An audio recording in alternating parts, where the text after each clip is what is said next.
This is No War is Enough to Keep Me from You by robotsdance, narrated by RileyRoxx. This is a Game of Thrones TV fanfic, the main relationship pairing being Jaime Lannister and Brienne of Tarth.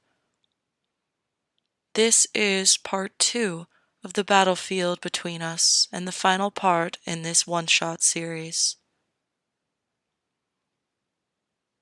Jaime sees her again, Brienne, his wife, and she's still on the other side of a battlefield. Relief. I am hers. Then terror. And he is mine. It screams through him like truth, like everything, all at once and always, and it doesn't stop. Never. Not even when he is so exhausted and overwhelmed, he could think of nothing but the frayed edges of every exposed nerve. Not even when he is certain he can't live like this an instant longer. In the distance, she moves out of sight, and he can barely draw a breath. He can't do this anymore. But he does.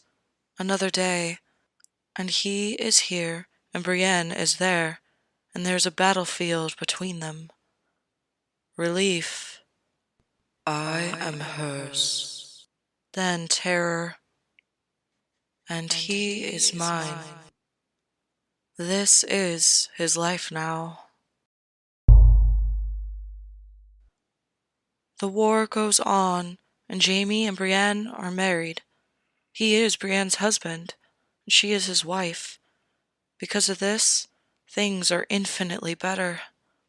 Because of this, things are infinitely worse. He dreams of her. Jaime wears the strip of cloth on his wrist even though it is gray with filth and threadbare, shredding into nothingness before his eyes. He knows he's being ridiculous, but there are times the scrap of fabric is the only proof he has that that knife was real. When he feels too distant, too dreamlike, he touches the cloth on his wrist, his left wrist. He could not tie something onto his left wrist, but Brienne could, and Brienne did. And this is what he holds on to when there's nothing else. There is often nothing else. When he allows himself to fantasize about the war ending, it is not victory he pictures. Win or lose, if the war ended tonight, he would run across the battlefield to find her. Every time Jaime sees Brienne, he is certain he can't endure this torment a moment longer. To see her like this, only ever in the distance, only ever with a battlefield between them. He can't do this anymore, but he does. He does. He does. He revisits their wedding night so often, he need only close his eyes and find himself there, with her. Tell no one, he said to her, somewhere in the hazy afterglow of what they'd done. If anyone finds out. I know, she'd said. She was touching his chest at the time. He remembers the feel of her hand against him. She knew the risks as well as he did. She knew the risks, and she married him anyway. He dreams of her death at his own unwilling hand, an accident. The two of them unwillingly meeting in battle, and in the chaos of war, it happens before either of them realizes who they're fighting. He wakes in a panic, chest tight, heart racing, hands shaking. He used to wonder which of the 7 hells would house him with mild curiosity. Now, he feels certain none of them will be worse than this. If they die, no one will ever know they wed. The thought is equal parts comforting and unsettling. Brienne knows his deepest secrets. Perhaps it was inevitable that she would become one of them. He's bathing when the cloth rips under the added weight of the water. Rips isn't even the right word. It just releases, the thread no longer enough to hold it together. He fishes the scrap out of the bathwater and lays it out to dry. Later that evening, he gathers a needle and thread and sews the shred of fabric to the inside cuff of his leather tunic with clumsy stitches. The fabric is so thin, so worn, it is barely still cloth. But once it is part of his armor, he feels better. That night was real, with or without the piece of fabric that bound their souls together. But he's grown used to the feel of it against his skin. He fantasizes of sending a raven to her, gets as far as scrawling it out on a bare bit of parchment when he should be writing something else. Meet me in the woods. He doesn't send it. In the twilight between waking and sleep, Jaime closes his eyes and Brienne comes to his tent, or he goes to hers. Sometimes in his mind, they're back in the forest. Another impossible meeting under the stars. The logistics of how they are together doesn't matter, just that they are together. If he squeezes his eyes tight enough, works his hand fast enough, he can sustain the fantasy for long enough to finish, her name passing at the lump of his throat when he comes without a sound. He dreams they send him her head. He wakes with a jolt, anguish so raw he runs from his tent to see if he could see her in the distance. When only the night greets him, he heaves and gasps until there's nothing left in his stomach to lose. When he manages to stand where he trembles, the cold sweat of dread is upon him. He has put her in unspeakable danger. If anyone finds out, if she dies and it's his fault, he should never have asked. He should never have hoped. He should have never have married her. But he can't bring himself to regret it. He sees her across a battlefield and he can barely contain his need to weep or scream or buckle under the injustice of it all. He stands perfectly still and watches her instead. Maybe it's his imagination, but he can swear she's looking at him too. Brienne once entered his camp with no warning, back at River Run. She just arrived and announced to the guards that greeted her, and she had had his sword. Could it be that easy? Every passing day makes him more likely to cross the awful space between them and find out. Jaime longs for another night together. More than once, he volunteers for a task that has him venturing forth alone. He lingers into the woods and on the outskirts of camp, in the ambiguous spaces between. He never runs into her. He can't do this anymore, but he hasn't figured out what to do next. There's still a war. He is still Jaime Lannister. He's still commander of the Queen's forces. He is still loyal to his house, to his sister. But his sister is not his lover. Not anymore. That distinction feels very important in Jaime's mind. There is news of casualties on every side. He listens to the lists of the known dead for any sign that Brienne was among them. There's none. There's no news. He stands vigil on the highest ground he dare climb to. He watches the enemy camp in the distance for hours. When he sees her, he falls to his knees. Relief and terror, and I am hers and she is mine, have blurred into a single emotion. It is the only thing he feels anymore. He dreams of waves. He gets a raven the following day. Return to King's Landing. More than one person comments on how pleased he must be to be heading home as they travel. Jaime doesn't know how to answer. There was a time that Jaime wanted nothing more than to get back to King's Landing, back to Cersei. That is not the case now. The Jaime that wanted Cersei, and only Cersei, feels like a distant memory. He prods at that thought as much as he dares while he rides, trying to identify exactly when that stopped being true. All roads lead to Brienne. He drifts so far into his thoughts the closer he gets to King's Landing, that it is a surprise when he finds himself looking upon the city. He blinks up at the Red Keep. He's not sure when he went away inside, but as soon as he catches sight of the window his son jumped out of, he wishes he could snap back to seeing without seeing. The gathering at the Dragon Pit Jaime was called back for is scheduled for 2 days from now. He regrets that he returned so efficiently. King's Landing is a lot of things, but it is no longer home. Jaime sleepwalks through the day and lies awake at night. He hasn't been to see Cersei since he returned. He doesn't want to see her. He doesn't want to see her sitting on the Iron Throne. He doesn't want to see her in the map room. He doesn't want to see her in a bedchamber. He doesn't want to see her ever again. Cersei comes to him the following morning, enters his bedchamber without knocking, announces she's happy to see him as she comes over to where he sits and tries to kiss him without another word. Jaime turns his head away, says no, catches her wrist in his hand. When she moves in again, he pushes her away. He offers no excuse, no reason, just refuses her.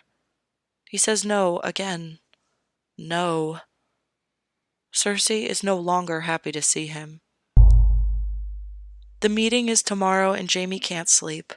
His mind drifts to the page in the white book, and he lies in a bed more comfortable than he's known in ages, and he still cannot seem to will himself to sleep, finds himself adding to his own page in his mind. Dismissed from the King's Guard by King Tommen I, commanded the Crown's armed forces, married Brienne of Tarth in secret, on the edge of a battlefield. Jaime does not know what comes next. The moment Jaime sees that Brienne is here, at the Dragon Pit, panic takes hold like never before. There is no relief, none, just terror, blinding, all-consuming terror. This is not a battlefield. This is much, much worse. It never occurred to him that Brienne would be here. Why didn't it occur to him? Why didn't it occur to him until it was too late? Because now she is here, and so is he, and so is Cersei. Jaime is terrified to so much as look at Brienne.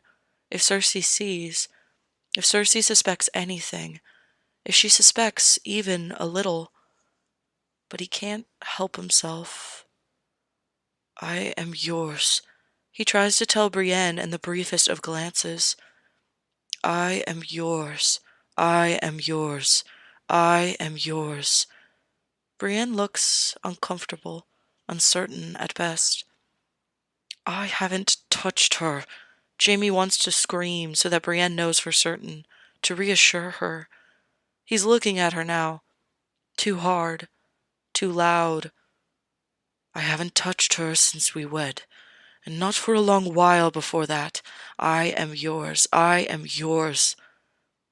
He walks past Brienne in its agony. He wants to grab her and kiss her like they're alone in the woods. But he can't. He can't. He takes his seat beside his sister. Brienne's trying not to look at him too much, but it doesn't matter. Their glances are so loud they might as well be shouting. So loud, and Cersei is right there. Cersei has killed people for less. He forces himself to look away from Brienne. Shame fills him in a way that it never has before. In all of his years, it has never struck him quite like this. In the forest, he had feared that it might be the last time he and Brienne ever saw each other. Their wedding night could be their last night. They had known that was possible and hoped it wasn't true. And thank the Seven it wasn't. He has seen her across battlefields more times than he wishes to recall since. Seeing her like this is worse. More specifically, being seen like this is worse. In the harsh light of the day, he's not proud of what she must see. He is not worthy of Brienne. He's not worthy. He does not want Brienne to see him like this, he realizes. It is too late, of course. She's already seen him, is still stealing glances at him when she thinks it's safe, and it's never safe. She sees him, sees all of him, and this is not the worst of him, but it is close. This is what remains of the worst of him, the part of him that stays by Cersei's side even now. even now. They're proposing a truce to unite against the dead, a common enemy. Hope flickers through him at the mention of sending the Lannister forces north. He tries with all his might not to look over at Brienne. He fails. Cersei refuses to agree to terms, refuses to send her army to fight against the dead. Jaime is not going north. Jaime is never going to see Brienne again. The meeting ends. Cersei stands and he follows. He does not want to, but he does. Selfishly, he prays this is not the last time Brienne lays eyes on him, her husband, in the shadow of his sister, her former lover, the mother of his dead children, his queen he cannot escape. Then someone grabs hold of his arm and all of his senses snap to attention at once. It's her. Of course it's her, Brienne. She's already let go of his arm, but every nerve in his body remembers the last time they touched, while his brain crashes to a halt in absolute panic. It's too late. Cersei has seen them. He falls back in step behind his queen, his head bowed. The look on Cersei's face is worse than the one that had Jaime giving Brienne a sword and armor and a quest, and sending her as far away from King's Landing as he could. At the Dragon Pit, after the meeting, after she had grabbed his arm, Brienne had asked him to talk to Cersei, to convince her to see reason, to convince her to change her mind. Brienne does not understand that Cersei does not listen to him, but he tries anyway. Brienne asked him to, and it's the right thing to do. Cersei does not listen to reason. Cersei does not listen to him at all. Then Cersei kicks him out of the room. Word comes that Cersei has changed her mind. Tyrion, of all people, convinced her. Jaime is on his feet in an instant, alive with purpose, and already planning as he strides towards the map room. When Cersei comes and finds him there, 2 guards following in her wake, she asks what he's doing. He's preparing the expedition north, he tells her. Jaime is going north. Cersei lied. She has no intention of sending her forces north. It shocks Jaime that she would lie. It shouldn't. But it does. He can't do this anymore. I pledged to ride north. I intend to honor that pledge. I saw you talking to that beast of a woman. Did she put you up to this betrayal? Anger surges. Her name is Brienne, and she is my wife. Cersei falters. Whatever she'd been expecting him to counter with, it wasn't this. You wouldn't. You would never. I did. How could you? I asked her, and she agreed. He spits back at her. How many times had Jaime asked Cersei to marry him? How many times had he begged her to run away with him and just be together? Fuck everything and everyone else. Cersei always said that she didn't mean it. She never meant it. How he tried to reason with her, once upon a time. If they fled, no one would know they were brother and sister. They could marry. They could be together. They could do whatever the fuck they wanted. But Cersei didn't want that. Not once had she considered it. She wanted many things more than she ever wanted Jaime. For a long, long time, all Jaime wanted was Cersei. I would have loved you, he wants to scream. Forever. There's grief there. Such grief and anger and despair that he's afraid to acknowledge it, lest it take him over and never stop. He gave Cersei everything, and it was not enough, would never be enough. He could die for her, bleed out for her, and it would be no more than what she expected of him, demanded of him. Jaime can't do this anymore. He has seen Cersei angry many, many times. He's never seen her like this. How dare you betray me by marrying that creature? She is a woman, and I know, Jaime says, heavy with subtext worthy of his sister. With certainty. You betrayed me, our house, our family, our children. Our children are dead. You belong to me. He shakes his head. That used to be true, but it wasn't anymore. Hasn't been true for a while. Certainly isn't true now. I am hers, Jaime says, and she is mine. So be it, Cersei says. She glances to the mountain. Kill him. The mountain draws his sword and loses his head. Crumpling to the floor is a massive heap. A knight in Queen's Guard armor stands behind him, their sword shining with blood as they hold it pointed towards Cersei. The knight glances to Jaime, blue eyes finding green from beneath the helmet she wears. Impossible, true, but impossible and true. Brienne. Time stops. Cersei is frozen in place. Jaime can see her calculating. If one of her guards has been compromised, there could be more. She calls out for backup. Both he and Brienne have their swords in hand, pointed at Cersei. There's uncertainty in her eyes. It's so rare an expression that it takes Jaime a moment to register for what it really is. Cersei is afraid. If one of her guards is loyal to Jaime over her, she can't call for help without knowing who will come. A clever plan, a risky one. A plan that will fall apart the moment Cersei realizes who stands beside him. Jaime is certain that Brienne is here alone, and Cersei will know that too if Brienne speaks. If Brienne speaks, Cersei will know. If Brienne says a word, they're dead. Brienne, thank the gods, says nothing at all in the silence. She does not need to speak for Jaime to know exactly what she would say, as she holds Oathkeeper steady and true. I won't let her harm you any more. Jaime and Brienne flee the room together. Jaime has dreamed of Brienne many, many times, which is how he knows this is not a dream. He wants to know how. How did she manage this? How? But he dare not speak. They have only moments to get out of Cersei's grasp before she regroups. At least part of how Brienne is here by his side is answered, when she pulls him into an empty room, turns a hard left, and slips into a secret passage of narrow stairs.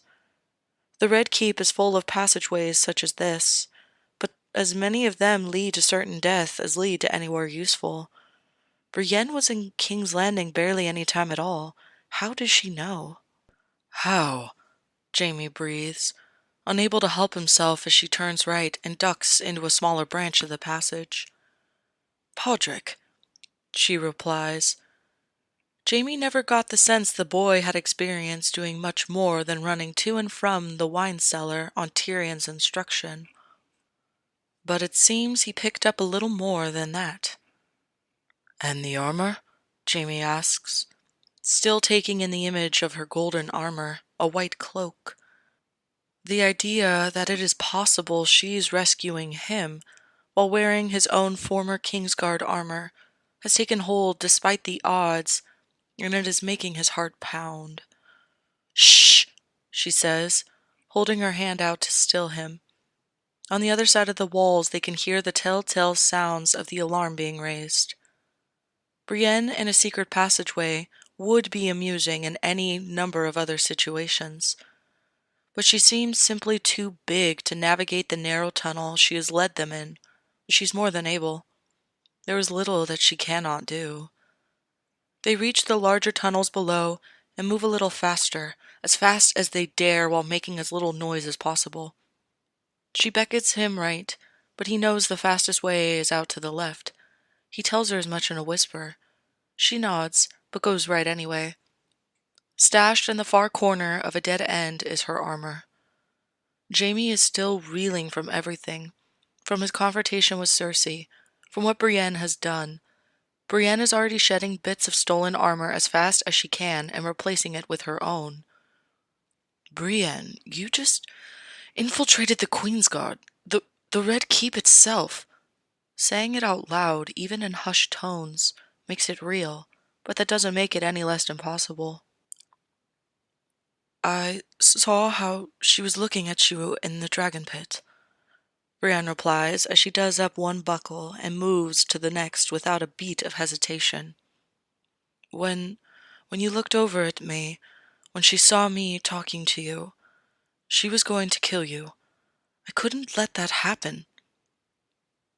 Brienne talks like this, like she can and just will do impossible things, because she's decided that that's how they should be.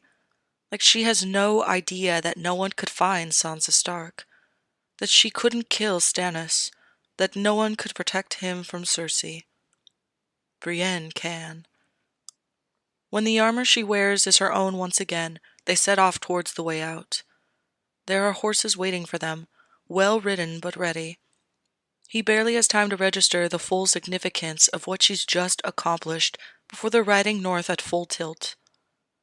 They break from the main road as soon as they are able, but only once they are well out of sight, Jaime speaks. "If Cersei had realized who you were, that you were acting alone, we would be dead." "No," Brienne says, soft but with certainty. It hits him like a kick to the stomach. He and Brienne were armed and Cersei was not. If Cersei had realized who Brienne was, if she tried to stop them, Cersei would be dead. That washes over him as a tangle of emotions he dare not unravel just now. "Why didn't you?" He swallows. His mouth is very dry, stops, shakes his head. He can't put that question to her when he can't even answer it himself. Why didn't I? He wonders. Why didn't it occur to him? I should have. The words feel too big in his mouth, coming out somewhere between a question and a statement. "You left her," Brienne says. "That is enough.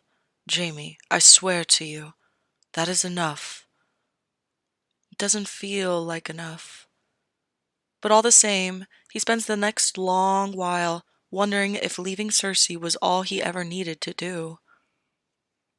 They stop for the night. She insists on taking first watch. He lies right beside her, close enough to feel her leg against him. She rests her hand on him for a moment. He asks her not to pull it away. As he dozes, he can't help thinking that they are back where they belong, side by side once again, moving between wars. When he wakes earlier than expected, he sits up to take his turn. She is plainly exhausted, putting up no protest about her watch ending prematurely as she lies down in his place. She falls asleep holding his hand. 4 Lannister soldiers find them the next day. Jaime warns them exactly once of what awaits them if they get closer. The men don't listen. Why would they? A one-handed man and a woman against 4. What could they possibly have to fear? It was the last mistake they ever made. Brienne moves right, taking out the first man who was stupid enough to try and get on Jaime's weak side. Jaime drives his sword through the next man who charges at them. It's just the smallest taste of fighting alongside her, but gods, the roar in his chest is all-consuming. The world is 2 of them, fighting as one. Not one man gets close. Not one man even approaches touching them before they fall. Jaime watches her dispatch the last man with a grim smile on his face. With her at his side, no one can harm them. "You were magnificent," he tells her, breathless and awed. He knows he sounds like a swooning maiden, but he does not care. Brienne is all business, wiping her sword clean and sheathing it. "Will there be more?" "Probably," Jaime says. "She sent them as scouts. The ones that don't return will tell her which way we're headed." "She already knows," Brienne said, surveying the dead men around them with pity. "She knows you're going north. You told her." "That's not how Cersei works. We will have to be more careful," Brienne says. "Make sure the next group doesn't find us." He nods before they put as much distance between them and Cersei's men as they can before night falls. They are the furthest thing from safe. They dare not rest for too long. They dare not remove their armor. They still grab at each other when they stop and dismount for the night, shoving hands under armor in strategic locations to get the job done. It is quick and graceless, little more than grinding against another's hand, but it is more than enough to have them collapsing against each other, spent and shaking before she murmurs against the side of his head, "I'll take first watch." They could catch the others moving north if they stuck to the road. They don't. Cersei's men, assuming she sent more than the one group they already dispatched, will be on the road. "And I need to take you to Lady Sansa," Brienne adds significantly. She can't risk taking him to the traveling camp of Stark and Targaryen soldiers. This strategy is fine by him. It means he gets to be alone with her. Jaime fled King's Landing with no preparation at all. He has nothing with him but what he was wearing at the time he left, his armor and his sword. That's it. And his golden hand, he adds to the list. Hardly a full list of supplies for a journey north in winter. Thankfully, Brienne is more than prepared. There's an old cloak in one of the saddlebags. It's warmer than no cloak, but not by much. He doesn't mention that they're fleeing the south, where Cersei definitely wants to kill him. To the north, where the Starks and the Dragon Queen will almost certainly want to kill him, to face an army of dead men that will likely kill them both. Brienne knows that as well as he does, and there are far more pleasant things for them to discuss. They haven't seen another person in over 2 days, maybe 3, and Brienne is more relaxed than he's ever seen her. Not that he has been the good fortune to see her in so many relaxing scenarios. At least, outside the ones he spent long hours imagining in great detail. She's still on guard, but she's not on edge, he muses as he watches her in the light of the small fire they've chanced to build tonight. The warmth is intoxicating, both the fire and hers, but when she leans over and kisses him, and he knows without question which he prefers. It feels remarkably right traveling like this, just the two of them alone in the wilderness, retracing the trajectory of their journey south in reverse. He wonders what Catelyn Stark would say if she knew Brienne would one day be escorting him back to the north as her husband. He grins at the thought. God, she would hate that. Whichever the 7 heavens she's resting in now, he hopes she's properly horrified by the sight of them together. Jaime's fucking cold. Lying on ground beside where Brienne sits, trying desperately to forget how cold he is for long enough to sleep. He took first watch tonight, which was a mistake, because as exhausted as he is, the night is the coldest it's been, and his body is rebelling against the idea of lying perfectly still. He longs for an inn, a halfway decent inn, even a vaguely decent inn. A room with a place for a fire, a bed. Gods, what he wouldn't give for a bed to share with his wife. Jaime wakes with her cloak draped over him. He blinks against the hint of morning light, against the unfamiliar but surprising warmth of her cloak provides as he looks at her. Brienne is on her feet, not too far away, moving Oathkeeper through its paces to stay warm, he knows with a pang of guilt. Her cloak is so much warmer than his. She notices he's awake and he sits up and she says, "We need to get you a warmer cloak." It's another day and a half before they come across somewhere to get him something warmer. A tiny place closer to the main road than they've ever dared venture in days. Odds are, they will have goods for sale, and the odds favor them enough to decide to chance being spotted together. Before they approach, they discuss their strategy at length, run through a dozen possible scenarios, and agree on what they will do if something goes wrong. They plan everything out like they're about to fight a war instead of buy a cloak. They tie up their horses out of sight of the front door. Brienne throws her cloak around him, making sure it drapes in such a way that it covers every lion on his armor. His beard is coming in, his hair already growing out enough to make him look less like Jaime Lannister that people might be looking for, but they are both recognizable at worst and memorable at best. Brienne handles the transaction politely and efficiently, while Jaime discreetly sizes up the other patrons for anyone who might try and kill them. There's only a handful of people there, all small folk by the looks of them, all more concerned with themselves than the two strangers in their midst.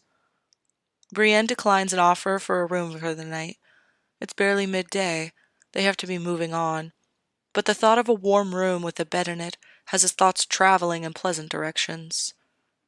Then Brienne casually lies about the direction she's traveling in with her husband, and has to fight to keep a straight face. Neutral.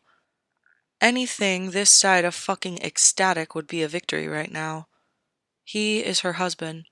He's never heard her say it out loud before.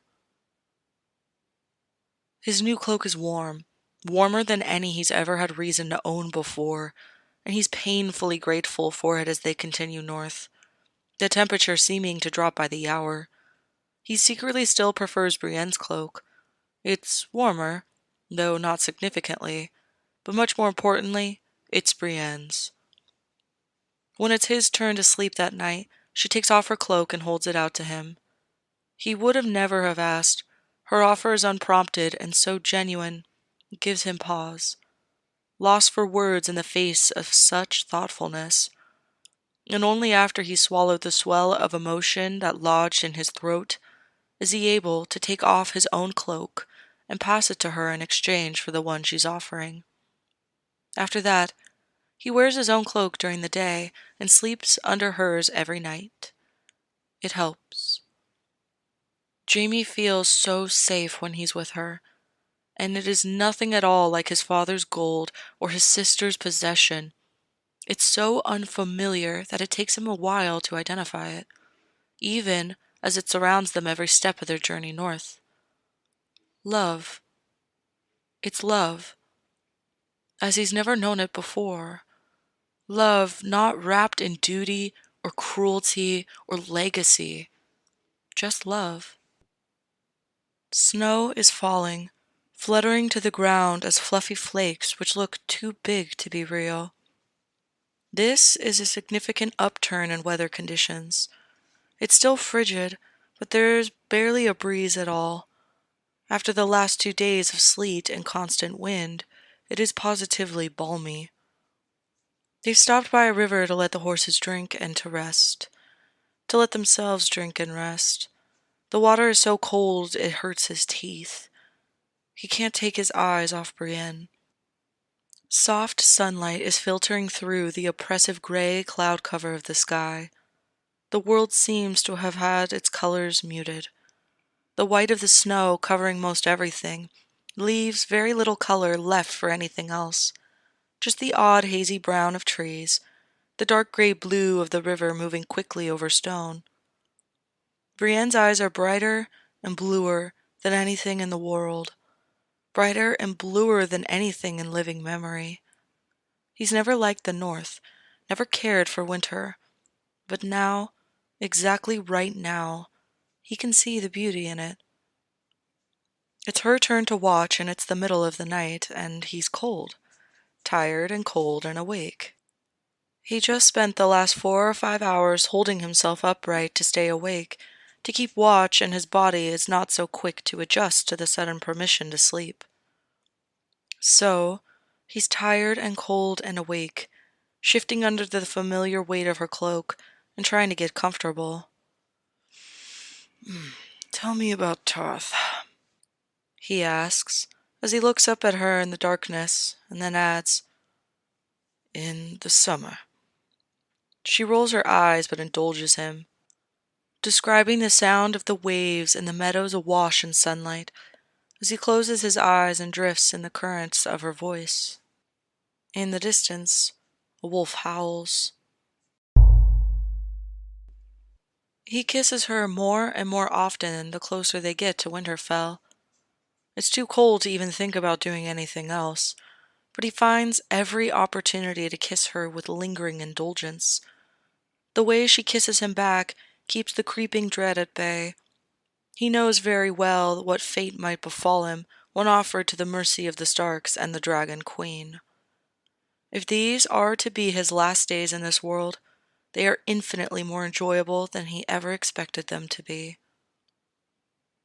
What? He's staring at her again, a stupid grin on his face. She's probably worried that he's lost his mind to the cold. It's nothing. It's just... This is more than I ever dared hope for. She takes him in, his skin raw from the bitter air, snow encrusted in his beard, which has come in grayer than ever, the way his limbs hold tight to his body, tense with the cold as he fights not to shiver uncontrollably. This, she repeats in disbelief. Icy winds howl on cue. You, he clarifies. Oh, she says. Compared to the intricate planning they did to buy him a cloak, their lack of preparation for what they will do when they arrive at Winterfell is notable, hilarious even. They are going to arrive together, and then speak to whoever they have to speak to. That is their plan. That is their whole plan. Winterfell is in sight when he turns to her. If they are determined to have my head, you swear to me, Jaime, swear to me that you won't. No, I will do no such thing. Brienne, I killed Daenerys Targaryen's father. I've ruined more Stark lives than you could imagine. No, you are here under my protection. I will protect you. I will. He can't help but believe her. The boy he pushed out a window a lifetime ago is staring at him from across the courtyard. No longer a boy. Of all the people Jaime expected to face in the north, Bran Stark was not one of them. Jaime grabs hold of Brienne and she turns to him. Brienne, listen to me. Whatever they decide to do, you must... I will protect you. They take his sword. Then he stands before the remaining Starks and a Targaryen and his own little brother to await his fate.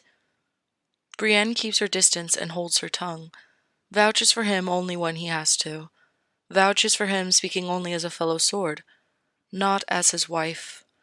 Bran Stark says nothing at all. They decide to let him live. Give him a room, a small one.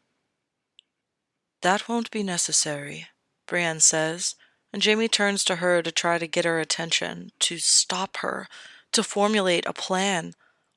But she continues. He will be sharing mine. He's my husband.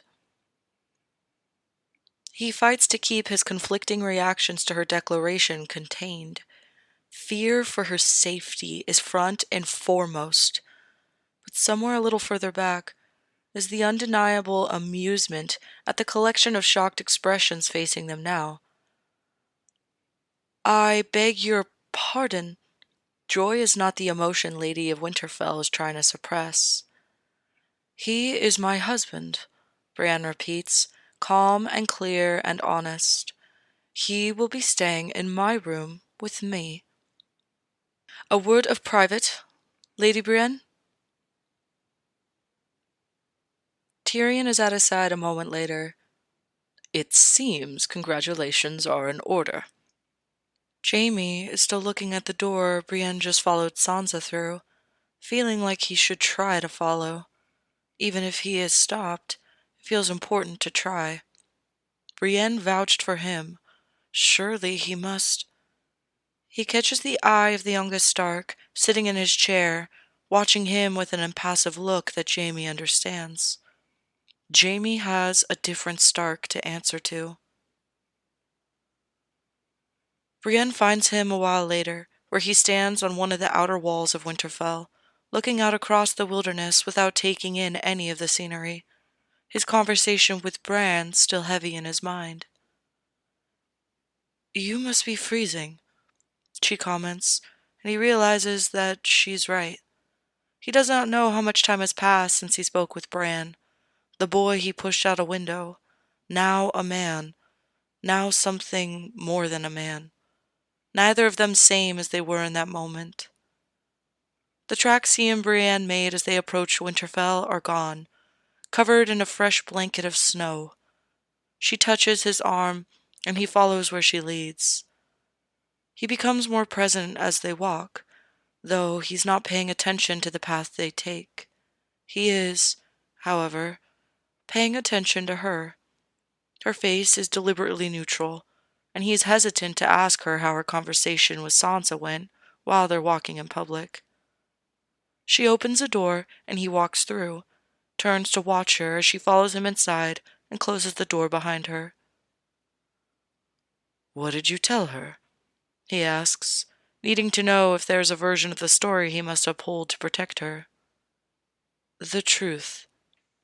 That you married me in secret, on the outskirts of a battlefield, when honor dictated you should have killed me instead." I told her that I've loved you every day since I've been in her service, and that if loving you has ever had a negative impact on my service, she should dismiss me now. Every day? She flushes slightly, but holds true.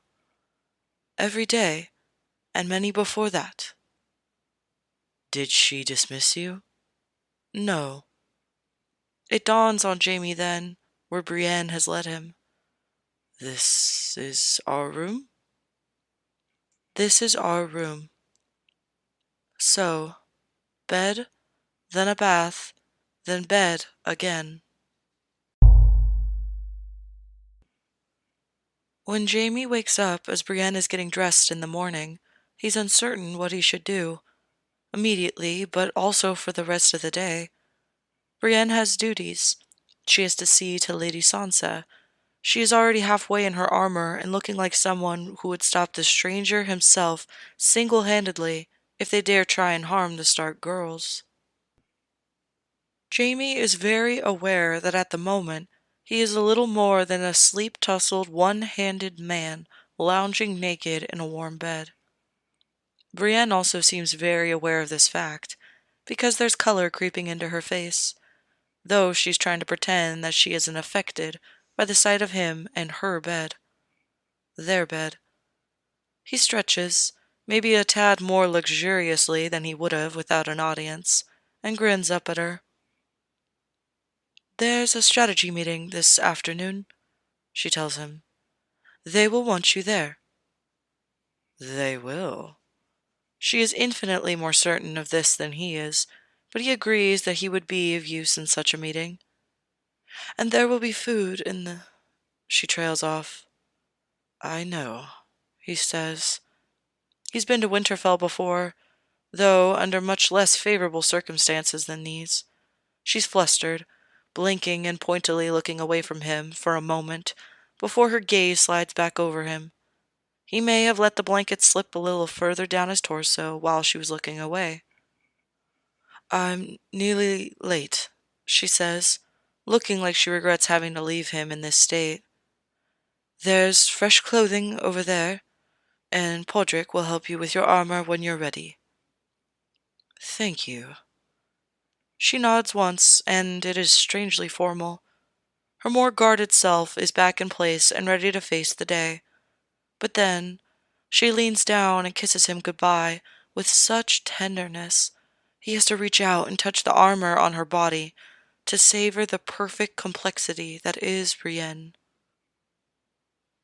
Tyrion comes over to him while he's breaking fast, tucked away in a corner of the hall, to inform him of the strategy meeting in the afternoon, and to make sure he attends. He realizes whose clothing Jaime is wearing mid-sentence and stops talking to gawk at him. Jaime awaits his clever remark with a smile on his face. Jaime stands across from Brienne in a room full of people who not 2 moons ago were his sworn enemies, and listens to just how dire the situation is. It is a strange afternoon. They're lying in bed together after Brienne returned at the end of her day and wasted little time in taking advantage of the fact that the two of them now share a bedchamber. He asks her how her day had been, how Sansa had treated her. She's still displeased," Brienne says. "Rightfully so." You were under no obligation to tell her, Jaime says, then or now. I was under no obligation to tell the woman I have sworn to protect that I secretly married, Brienne says with wary disbelief. Jaime can feel her about to launch into any number of ways to describe his position in the war, in the world as someone Sansa would be less than thrilled to have her sworn sword marry. But she thinks better of it and says only, "You." Jaime feels himself smiling at that. You did, didn't you? I did, Brienne agrees. But you asked me to. That I did, Jaime says, leaning over to kiss her. Has anyone asked you who married us? No, me neither, Jaime says thoughtfully. You were quite worried about that. Not worried, she protests. Just aware. He hums, leans in to kiss her again because he can. You really did think everything through. One of us has to. I thought about it plenty. Before or after you accidentally proposed? It wasn't an accident. I saw your face when you said it, Brienne says. That is not what you meant to say. It wasn't what I meant to say, but it was what I meant, Jaime says. Exactly what I meant. Popular opinion, which is rapidly becoming accepted fact, is that he and Brienne married on their journey north. The timing fits. They could have easily found a sept somewhere along the way, or else ran into a traveling septon. It was what Lady Sansa had assumed when Brienne first announced they were wed, and Brienne had not burdened her with a correction. Northerners hate him. They want to hate Brienne for marrying him, but few manage it. She holds on to their hard-earned respect. Some hate her for having the honor to marry him. They find it a lot harder to spit Kingslayer's wife like an insult. It's just true. It's strange, Jaime muses over the following days, to not be constantly in Brienne's company. On their journey north, they had been together day and night, only with fleeting and increasingly infrequent reminders that other people even existed. Just him and Brienne, alone together in the wilderness, the great spaces between. To find himself in the middle of a castle preparing for a siege, to be around anyone other than her, was disorienting. It shouldn't be hard as it is, adjusting to not being at her side all day. For years they did not see each other at all. There was a time he only ever saw her from a distance, endless battlefields between them. That was obviously much worse than this, and he still sees her often. In the morning when they wake up, when they have their evening meal, and when they retire to their bed for the night, and often, many times throughout the day, they both go about their duties. He still finds himself missing her when they are apart. They're walking back from the yard. Brienne had been working with Podrick, and Jaime had been practicing while watching Brienne. She had been magnificent. So magnificent that Podrick had managed to tactfully step aside so he and Brienne could spar with each other. He's revisiting a particularly good section of their fight in his mind, with a bounce in his step, when Brienne leads them to the building that houses spare equipment, so she could put away the practice swords and she's already been using with Podrick. It takes him all of 2 heartbeats to realize they're alone in there. His arm is still feeling like the clash of Valyrian steel against Valyrian steel, the power of their swords meeting still humming through him. He says her name, not trying to hide the desire in his voice, and she turns to him, and he moves to close the distance between them. A soldier walks in and pushes past them to return the targets he'd been using, barely sparing a glance at them as he does so. But Jaime has already leapt back from her, instinctively trying to project his sudden interest, and the stash of practice swords is sincere. The soldier leaves without another look at them, but only when he is out of sight does Jaime feel safe enough to look back at Brienne, thoroughly appalled by his reaction to the interruption, his apology already forming in his head. But when he looks over to Brienne to apologize for pulling away from her like a startled rabbit, he finds her standing further away from him than he remembers her being. She's looking at a pile of discarded lances with a keen interest he recognizes exactly. He trips into his apology anyway, determined to make sure she knows his reaction had nothing to do with her and everything to do with him. But it comes out as a mess, so he has to stop, take a breath, and try again. This time all he manages to express is, "I still fear they will kill you if they see you with me." "They know we're married." "I know." He sighs, frustrated with his body for betraying him like this. He's only ever known what it is to love in secret. Rationally, he knows the people around him know they are wed. He knows that. But a lifetime of secrets live in his body, and muscle memory is not so easy to change. He reached for things with his sword hand long after it was severed from his body. "Before," he says, trying to explain without saying too much, "if anyone saw me with her, we were dead. Our children were dead. That was always on my mind. Always." "Jaime, even when you and I wed," he continues, needing to get the words out. He doesn't like the comparison he's about to make, but that doesn't make it any less true. "If the wrong people found out." He forces himself to swallow the panic on his tongue. "For me, the consequences of known love has always been death, so I don't know how to love like this." He admits like a broken thing and gestures between them, openly. "Do you think I do?" Brienne asks him then, quiet but genuinely curious. "Do you think anything in my life has prepared me for what it means to love you? To be loved by you?" He had not considered that. He should have, but he has not. "No one loved me before you," she continues, talking to his shoulder instead of his face. "Even courtly politeness was not without ridicule.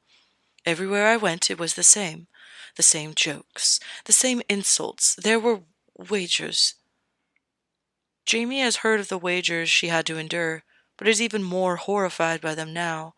Hearing the pain in her voice, she's trying to mask the extent of which from him. "Love was for other people. They see me with you and wonder how a man like you ended up with someone like me." "They would be fools to think that," he says, reaching out to hold her hand. Brienne scoffs but doesn't pull away. "That's what they think." "I doubt it," Jaime says, and when it looks like she means to refute him, he continues. "I am certain they look at us and can't figure out how you ended up with me and not the other way around. You, Brienne of Tarth, honorable beyond question, keeper of oaths, even impossible ones, returned to Winterfell, married to the Kingslayer, Oathbreaker, enemy of the Starks, two of whom you are sworn to protect, known lover of his own twin sister, a man without honor. And you married me.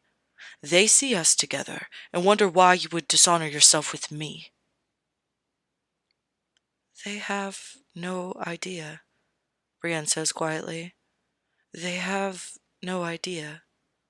"No," Jaime agrees, thinking of how remarkable she is and how unfathomably lucky he is. "They do not."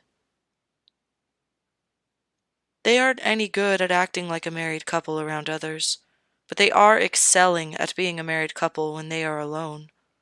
That night, they make the most of their privacy. She calls out his name louder than she intended, far louder, and Jaime is delighted, unable to hold his tongue as he kisses her inner thigh and murmurs, "Thank the seven, everyone already knows we're married." She looks horrified for a moment but can't sustain it. Her body is still slack from release, her gratitude overriding her embarrassment by a considerable margin. He privately vows to have her looking at him like that as often as possible. Adrenaline courses through him the first time he takes her hand in full view of anyone who cares to see. Nothing bad happens. She gives his hand a reassuring squeeze in return. And they get better at it, sitting beside one another at meals, standing along each other at meetings, being in each other's space when other people are around. In his case, looking even more hopelessly in love than ever before. No one bats an eye, though Tyrion occasionally rolls his.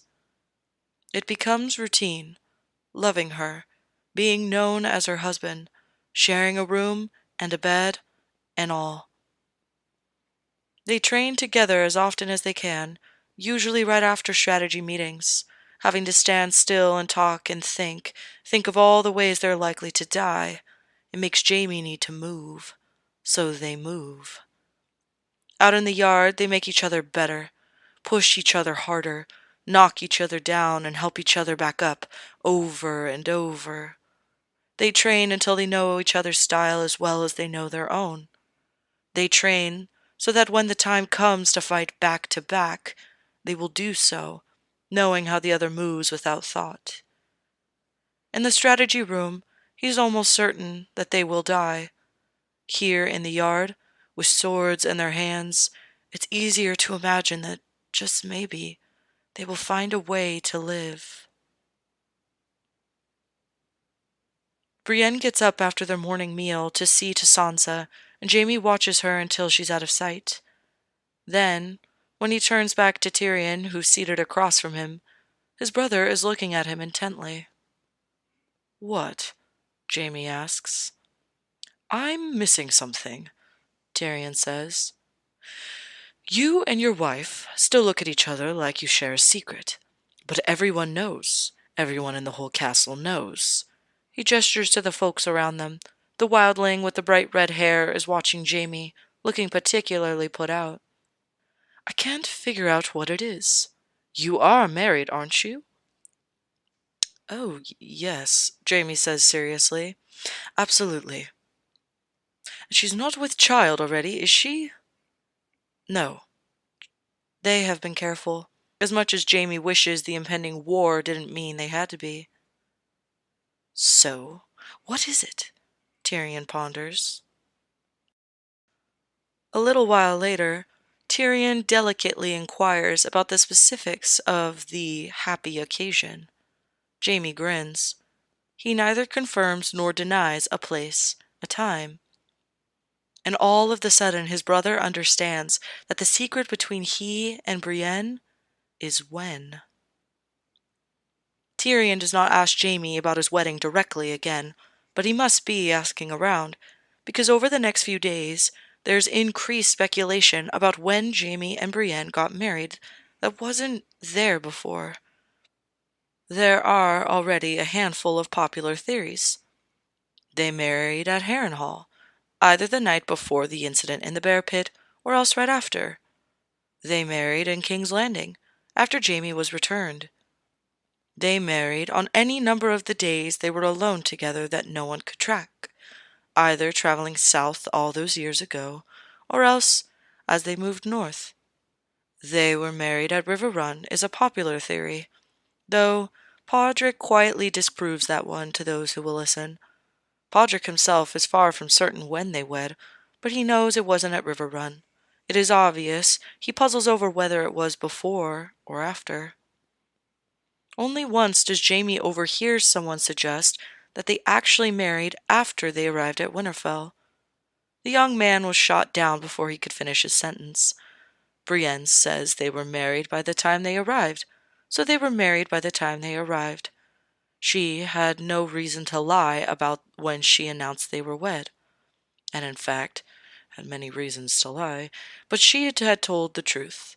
So no matter when Jaime and Brienne were married, everyone understands with absolute certainty that they were married by the time they arrived in Winterfell. Jaime and Brienne say nothing on the subject.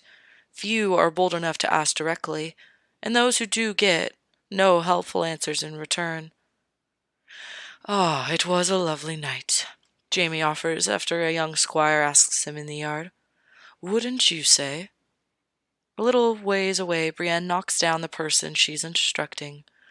"Lovely," Brienne agrees.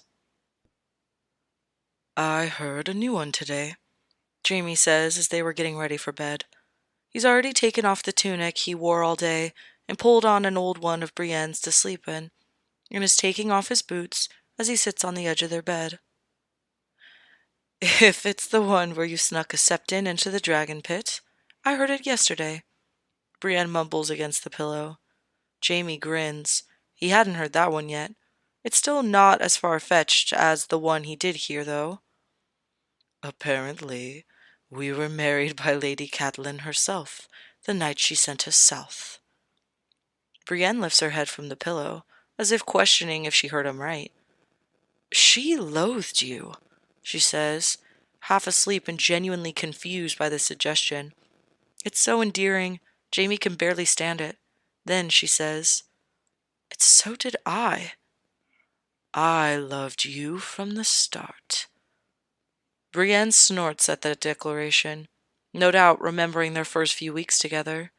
She playfully pushes him away before pulling him close, letting him taste the amusement on her lips. It's not quite true that he loved her from the very beginning, but the more he thinks on it, the more he understands that it's not quite untrue either. "Do you want to get married?" Jaime asks suddenly, all but sitting bolt upright as the thought occurs to him very early one morning. "We are married." Brienne yawns from where she lies to his left. She doesn't even turn to look at him, still more asleep than awake. "I mean in a sept, with guests and a septon and a feast," he clarifies. "Because we could, if you wanted to." She does turn towards him then, rolling over while taking care to keep the furs tucked closely around her. She opens only her left eye at first, as if her body is not yet convinced she needs to be fully awoken to have this conversation. He watches as she wakes up enough to look at him fully. "Our wedding was more—" She pauses, and he gives her time to consider what she wishes to say. "Fitting, than I imagined a wedding could be." He smiles and relaxes. She's right, of course. Their wedding was theirs, entirely and completely theirs. Few are so lucky. "You were stunning that night," he says, letting his eyes drift close to remember it more vividly. "In your armor. Absolutely stunning." She mumbles something in response that he doesn't quite catch, but then she snakes her arm around him and shifts a little closer under the blankets. Jaime settles against her and understands exactly what she's trying to say. Brienne still touches him like she can't believe she gets to, and that alone is so much that it often is a struggle to hold himself back. And God's, the feel of her around him, and the little noises she makes when he's inside her, and the way she says his name when she's almost there and again when she reaches it. It takes her over the edge as pleasure overtakes her body, and the way she asks for more and gives him permission to finish all at once, and he pulls out and spills onto her stomach with a desperate sound he could not contain to save his life. Then he sprawled slack and boneless on top of her, unable to do much more than try and catch his breath as he comes back to himself, dimly aware of his seed between them. They haven't discussed children, not beyond that single question she asked him about their potential marriage when she thought he was joking. Regardless, now isn't the time. Not for the discussion, and certainly not for children. They're stealing moments from a war they're right in the middle of, a war they both know how unlikely they are to survive. Her hand trails up his arm, and then rakes down his back as she murmurs quiet words of gratitude and a tone of voice he only ever hears her use when they're like this. At least the war is no longer between them. They're the only ones out in the yard at this hour. Dawn has barely broken, but there they are, twin swords in hands, practicing until he can close his eyes and know exactly where she will be 3 steps later. It is a dance, and they know every step. Jaime approaches Sansa one day when Brienne is training with Arya. Or rather, he approaches her guard who is not Brienne, and asks if Sansa would be willing to speak with him. The guard checks and confirms that Sansa will see him, briefly. It is clear Sansa has not warmed up to him much. "It's about Brienne," he begins, and the warning that flickers across Sansa's face tells him exactly how much this continued existence depends on Brienne's fondness of him. But then he says, "I'm going to knight her." And Sansa's expression softens. "She deserves it." "More than anyone," Jaime agrees. He's been thinking about this for days, trying to figure out the best way to make it happen, and the best he has to come up with requires Sansa helps. "I would like you and your sister to be there, if you are agreeable." "It would be an honor, Sir Jaime." Arrangements are made quickly and quietly. Sansa offers to help gather those who need to be present, which Jaime appreciates, because when the Lady of Winterfell requests someone's presence, they are inclined to obey without a reason. Jaime has already informed Podrick that he needs to be in the Great Hall at dusk. The boy agreed without hesitation. Tyrion is another matter. "Come to the Great Hall at sundown," Jaime tells him for the 2nd time. "Are you going to tell me why?" "You're going to want to be there." There are more people in the hall than Jaime expected. Only Sansa and himself knew why they've gathered, but Sansa has gone above and beyond the few people Jaime suggested she invite. Arya and Podrick are here, of course, as is Tyrion, who watches Jaime's arrival with curiosity. Jon Snow is here, and standing beside Sansa, as is Bran, who Jaime glances at but looks away quickly.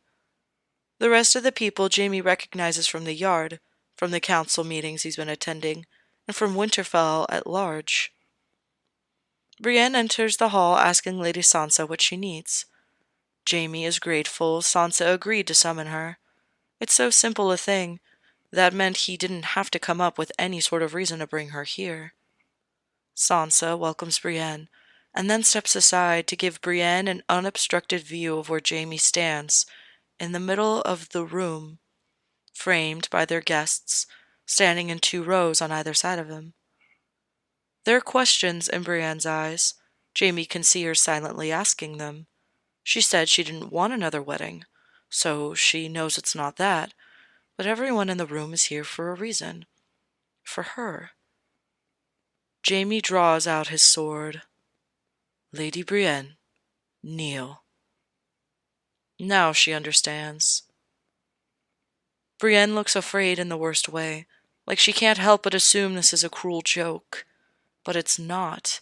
He would never do such a thing.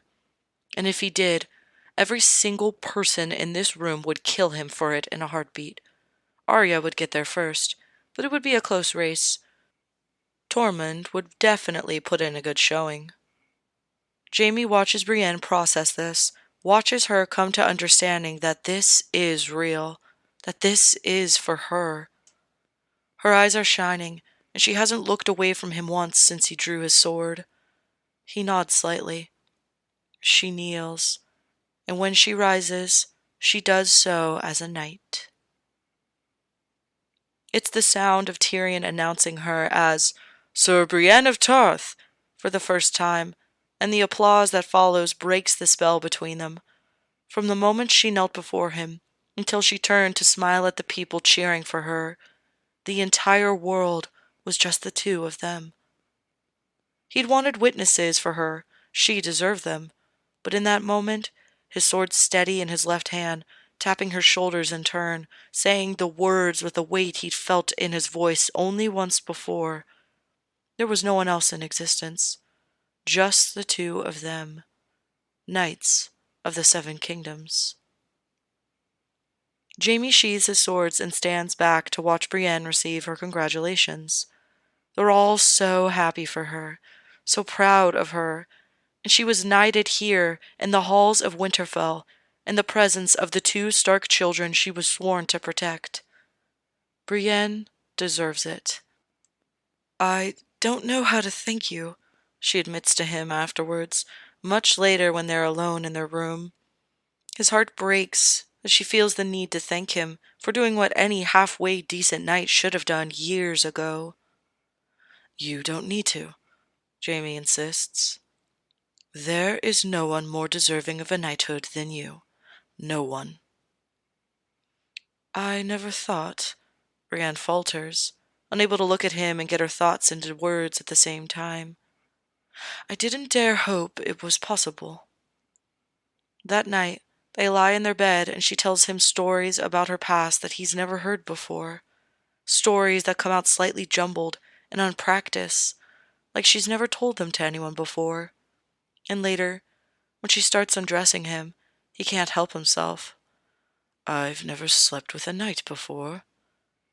Brienne considers this, her fingers still working the laces of his tunic, and then she says, I have. And he loves her so much that it hurts. The news the following day is not good. The army of the dead is close. In hours or days, war will be here. The sun sets. Battle is hours away. Preparations have been made, as best as all of them could manage. There's nothing to do but wait for it to begin, to wait for it to end. The last Jaime saw of Brienne, she was talking with Podrick. He'd left them to it, not wanting to interrupt whatever last words she had for her squire before battle. She'd glanced at him and nodded, as he ducked out of the room, so he knows it is only a matter of time before she comes to join him. Jaime is with Tyrion, settled in by a fire with a drink at the end of the world when Brienne enters. Jaime stands, meaning to offer her a chair to join them, but the look in her eyes has stopped him in his tracks. Go, Tyrion implores him. Jaime does not need to be told twice. They steal away for their room and are at each other the moment the door is closed. Armor is removed without ceremony or order, strewn around them in a jumble, both of them desperate to get him inside her for what they're both aware is likely the last time. Please, Brienne keeps saying, wanting and needy and wonderful. When they finally make it to the bed, it is fast and frantic and just this side of brutal. How alive they are. He marvels as she grabs at him and asks for more, and harder, and yes, and Jaime.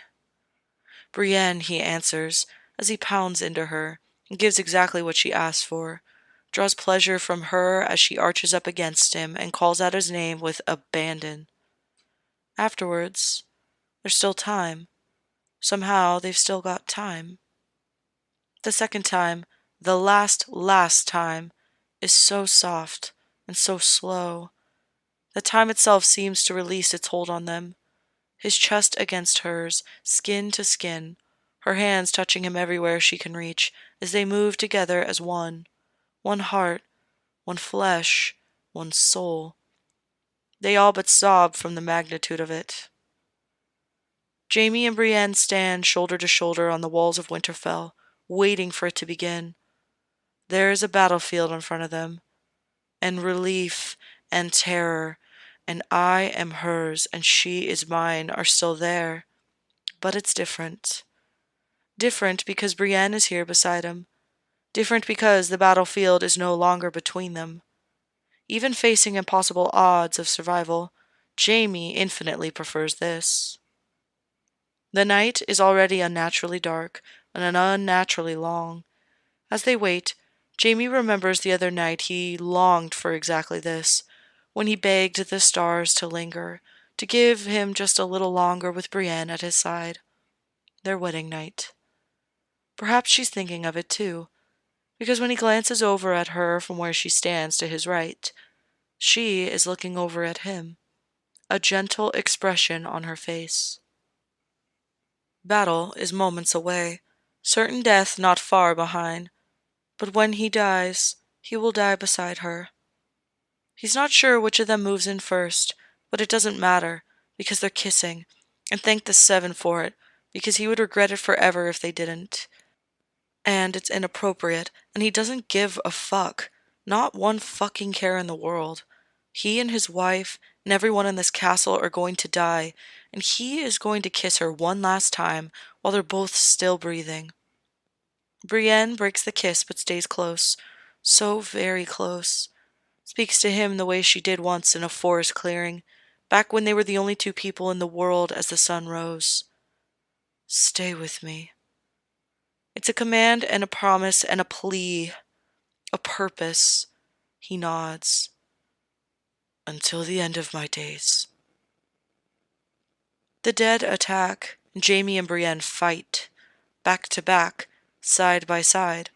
One warrior, two bodies, wielding two halves of the same sword. It's glorious. Glorious. The night is beyond long. The dead keep coming, so they keep fighting. Still back to back, still side by side. Still one warrior, two bodies. Still wielding two halves of the same sword. Even though their muscles scream in protest. Even though catastrophic exhaustion is held at bay only by their constant momentum. For now, they are still alive. Later, much later, long past the point of endurance, Brienne is still on her feet, still alive, still fighting. Jaime is right beside her. When the dead fall and do not get up, there's a long moment in which no one trusts that it is over. Jaime doesn't dare take his eyes off the mass of bodies that surround him and Brienne, still not letting himself hope that it is real, that they are alive and it is over. But time stretches onward, and the dead are just dead. And then, it's the living's turn to collapse. First, on the battlefield, Jaime and Brienne closing the space between them with a stagger, and then holding each other upright as they sway with shock and fatigue.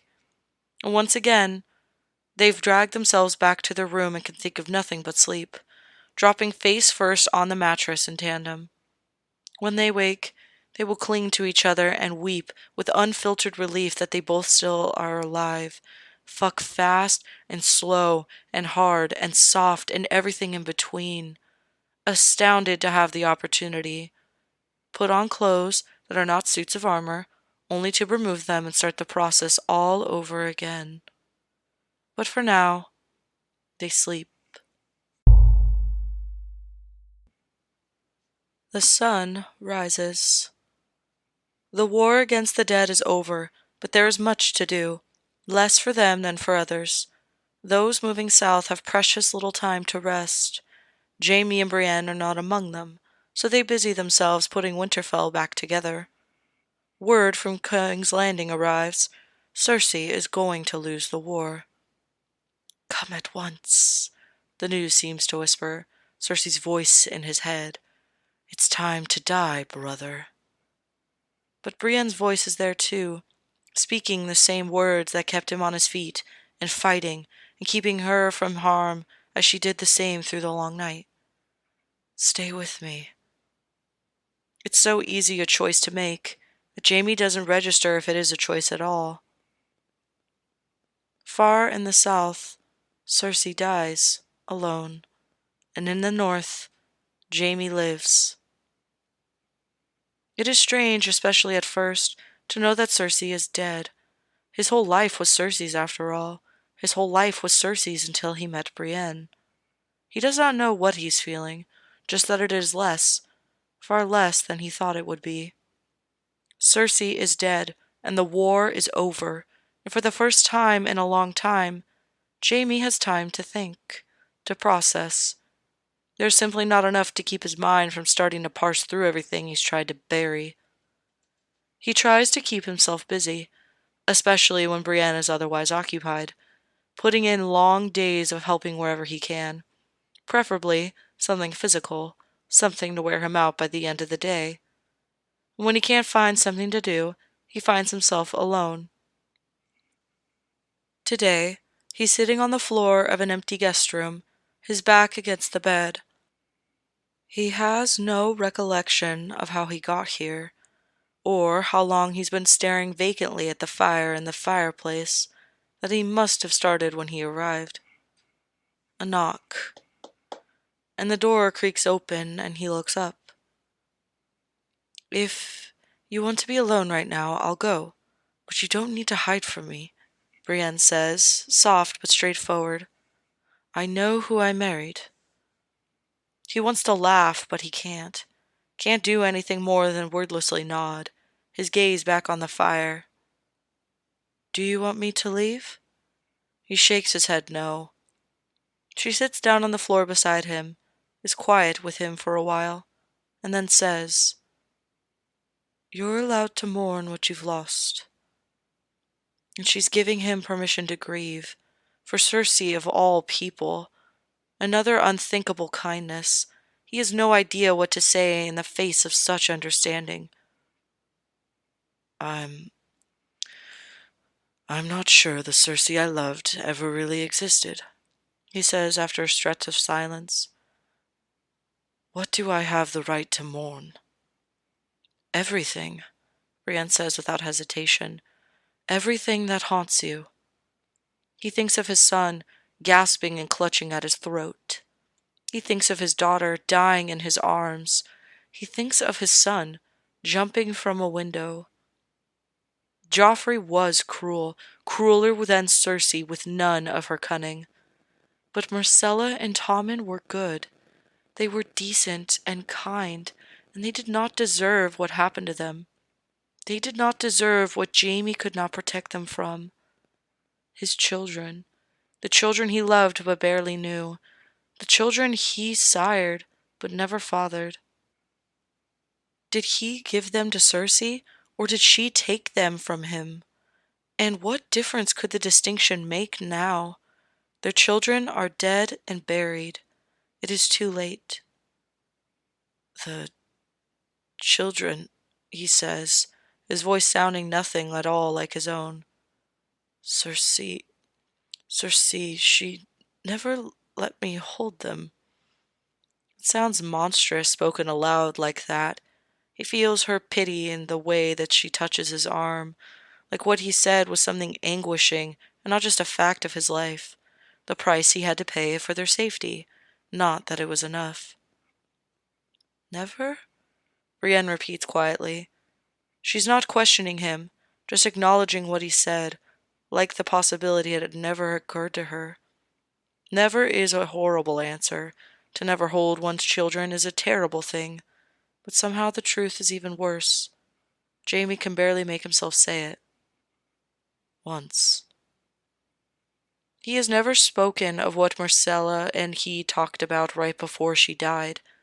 He spent all of the time since trying to forget it ever happened, because to acknowledge what they had discussed, to let himself feel what she said to him. And he's shaking with grief by the time he manages to tell Brienne what Myrcella had already known. She said that she was glad.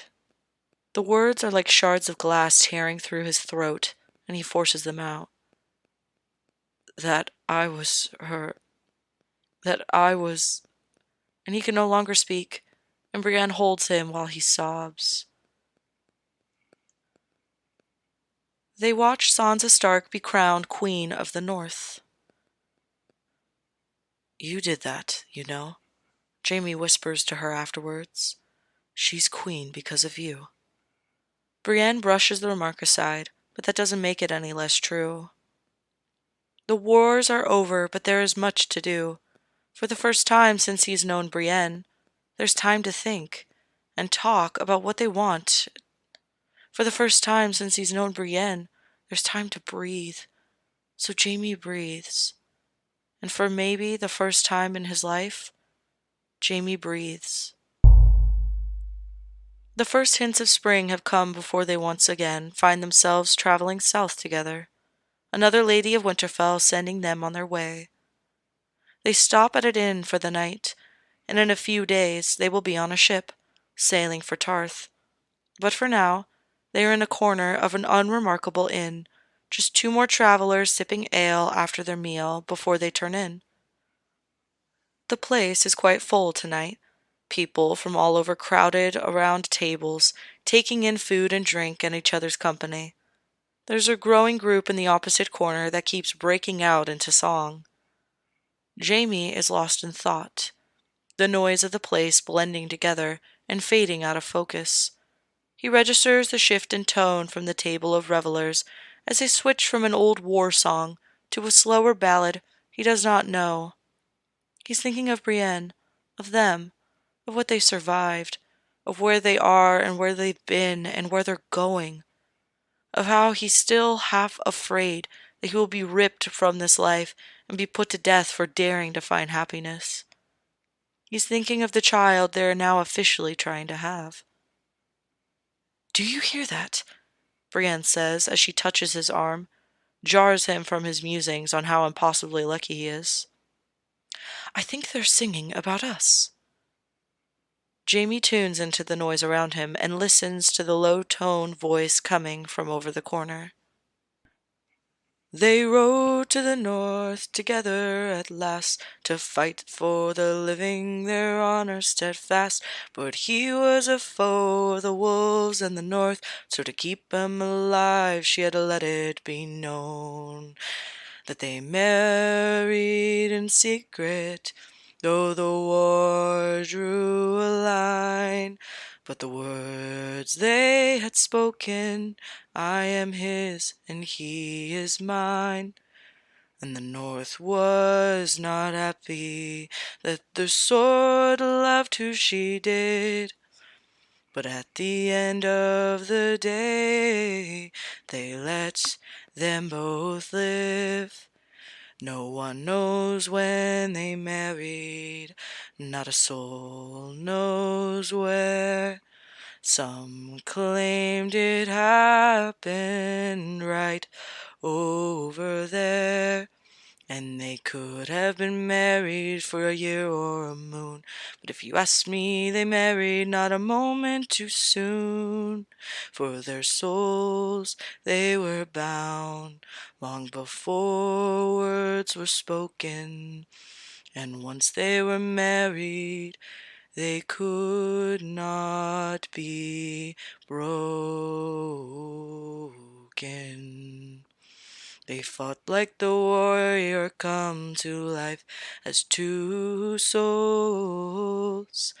It's truly no wonder that the dead felt the terrible toll.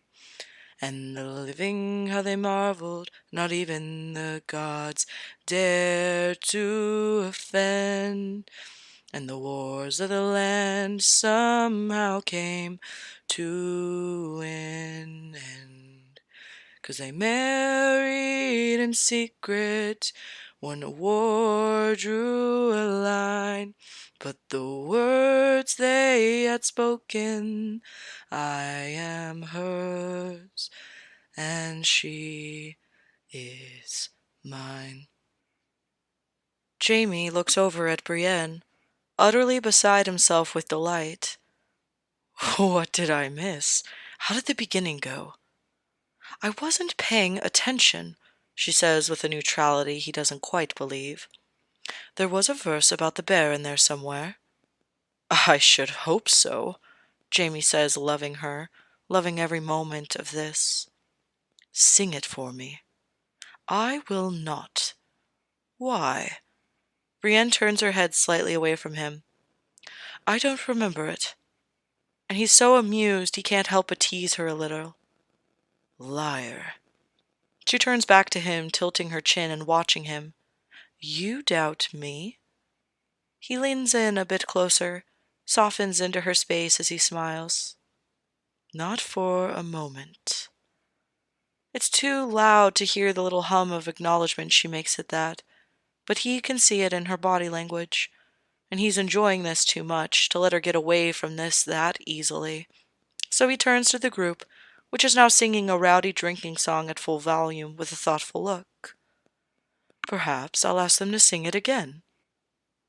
She touches his jaw, turning his head with the slightest of gestures so that he's once again looking at her, and holds him there with her gaze until he's forgotten about everything but her. And only once she's certain she has his complete attention does she casually announce that she's ready to retire for the evening. Jaime grins. The song can wait. Jaime and Brienne are standing side by side on the main deck of a ship. The sunlight is warm, and the wind is favorable. His hand is beside hers on the railing, close enough that their fingers are touching. They look across the waves to the horizon, and the battlefields are behind them.